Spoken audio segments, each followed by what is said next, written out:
สุขสบายดีพ่อแม่พี่น้องมื้อนี้พบกับผู้ขายอีกแล้วเบากนจำพรได้มีแนวดีๆมานำเสนอพ่อแม่พี่น้องแต่ก่อนข้าพเจ้าก็ได้เว้าเรื่องการศึกษาอยู่ในประเทศลาวเฮาบัดนี้สิมาเว้าเรื่องแรงบันดาลใจของนักเรียนนักศึกษาของเฮาทั้งหลายบางคนก็อยากมีแรงบันดาลใจเฮ็ดใดจากสิ่งให้ตัวเองหำเฮียนมีประสิทธิภาพประสิทธิผลต้องได้มีแรงบันดาลใจฉะนั้นข้าพเจ้าก็สิเอายกชีวประวัติย่อของบุคคลที่ต่อสู้กับชะตาฟ้าลิขิตจนสามารถประสบผลสำเร็จในหน้าที่การงานเขาผู้นั้นเป็นบุคคลที่โด่งดังไปทั่วโลกก็ว่าได้เป็นบุคคลที่เป็นตัวแบบตัวอย่างให้แก่สังคมอยู่ในประเทศไต้หวันเขาผู้นั้นมีชื่ออะไรตรงจิ้นบางคนอาจจะได้ยินตามสถานีวิทยุต่างๆที่ไทยเขาเปิดบางคนอาจจะได้เห็นใน YouTube เห็นใน Google ที่เขาลงไว้ซึ่งเป็นบุคคลที่เป็นแรงบันดาลใจให้แก่หลายๆคนในประเทศไต้หวันหรือว่าประเทศจีนได้เอามาเป็นแบบอย่างไลตงจิ้นเป็นลูกขอทานตาบอดเกิดในวัดห่างมีชีวิตพนีจรขอทานมาตั้งแต่เกิดและต้องขอทานอยู่ถึงเกือบ20 ปีมีแม่เป็นปัญญาอ่อนมีโรคประจำตัวคือลมบาโมและมีจิตใจบ่ปกติจักหน่อยดีจักหน่อยหายน้องชายผู้ใหญ่ก็พิการทางสมองเช่นเดียวกับแม่2 คนนี้จึงต้องถูกใส่โซ่ไว้เสมอบ่ฉะนั้นอาจหายไปหรือไปสร้างเรื่อง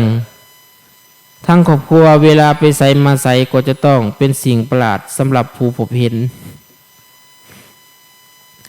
เรายังมีเอื้อยที่เสียสละอย่างหลวงหลายซึ่งสมควรจะหับการย่องพอๆกับตัวของเราเองอีกคนหนึ่งไลตงจิ้นเกิดในวันที่20 มีนาคมปีคศ 1959 เกิดที่วัดห่างอันนี้คือเรื่องราวของไลตงจิ้นคร่าวๆน้องพ่อแม่พี่น้องก่อนเฮาจะไปฮู้ประวัติของไลตงจิ้นเฮาต้องไปฮู้จักประวัติของพ่อของไลตงจิ้นก่อนว่าประวัติของพ่อเราสิเป็นอย่างไรพ่อแม่พี่น้องชื่อว่าประวัติพ่อไลตงจิ้นพ่อไลตงจิ้นเกิดที่หมู่บ้านเซินจูหมู่บ้านน้อยๆที่แสนจะยากจนในเมืองอู่ฮื่อแขวงไทจงประเทศไต้หวันปู่ย่ามีอาชีพรับจ้างเฮ็ดนาเมื่อพออายุได้4 ปีปู่ก็ป่วยตายย่าเลี้ยงดูลูกทั้ง3ได้แก่พ่อไลตงจิ้นลุงและป้าแต่เพียงผู้เดียวในสมัยนั้นแต่การเป็นผู้หญิงใหม่ก็ลำบากพออยู่แล้ว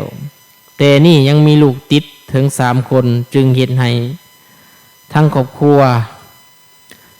จึงอดมือกินมืออยู่เรื่อยๆซ้ำยังต้องถูกดูถูกเหยียดหยามสารพัดด้วยเหตุนี้อีก3 ปีต่อมาย่าจึงยอมแต่งงานใหม่ไปอยู่บ้านซิวสารเมืองใต้ยาโดยที่ลูกทั้ง3บ่ได้ติดตามไปนำทั้ง2 คนอยู่ที่อู่เฮือทำงานรับจ้างทั่วไปเลี้ยงชีพเลี้ยงควายพอประทังชีวิตเมื่อพอไลตงจิ้นอายุได้17 ปีย่าก็เสียดังนั้นนอกจากเอื้อยอ้ายและเอื้อยพอจึงบ่มีญาติอยู่ไสเลยถึงอย่างนั้นสวรรค์ยังบ่ปราณี2 ปีต่อมาอยู่ๆตาของพ่อก็เริ่มบอดผิดปกติในตอนนั้นทั้งลุงและป้าต่างก็แต่งงานแล้วแยกครอบครัวออกไปแล้ว ครอบครัวของแต่ละคนก็ลำบากบ่สามารถดูแลน้องชายคนนี้ได้ประกอบกับเพศในสมัยนั้นก็ยังบ่ได้พัฒนาตาของพ่อจึงค่อยๆบอดลงในที่สุดที่นาแปลกก็คืออีก10 ปีต่อมาลุงกับป้าก็ตาบอดทั้งสองข้างเช่นเดียวกันบ่ฮู้เพราะตั้งห่วงจุ้ยบรรพบุรุษบ่ถูกต้องหรือเป็นเพราะความปกติของกรรมพันธุ์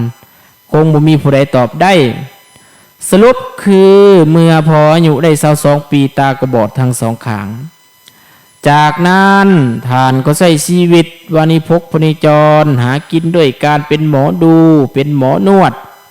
แต่เนื่องจากกิจการบ่ค่อยดีโดยส่วนใหญ่พ่อของเลยตุงจิ้นจึงมักไปหาดีดฟินขอทานตามตลาดสดโตลุ่งชีวิตพอมีเพียงไม่เท่า1 อันพอของเลยตุงจิ้นมีเพียงไม่เท่า1 อันและบิน1 อัน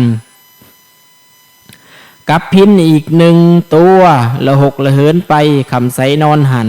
ในใจพอเลยตุงจิ้นคิดยังอยู่เลยตุงจิ้นโบเคยหู้บางที่ชีวิตเล่ร่อนของสายขอทานตาบอดอาจมีสิ่งน่าพอใจอยู่กับบ่จักพอสัตว์เสพเนจรไปเรื่อยๆจนอายุได้32 ปีวันหนึ่งพอย่างลัดและไปถึงขัวขามแม่น้ำจางหลัวหลินกะว่าจะนั่งผักขาไต่โหมไม้ให้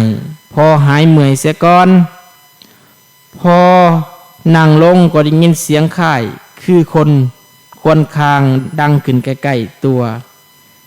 แมนพอจะแนมก็บ่เห็นแต่พังจากเสียงก็หู้เป็นเสียงของเด็กผู้หญิง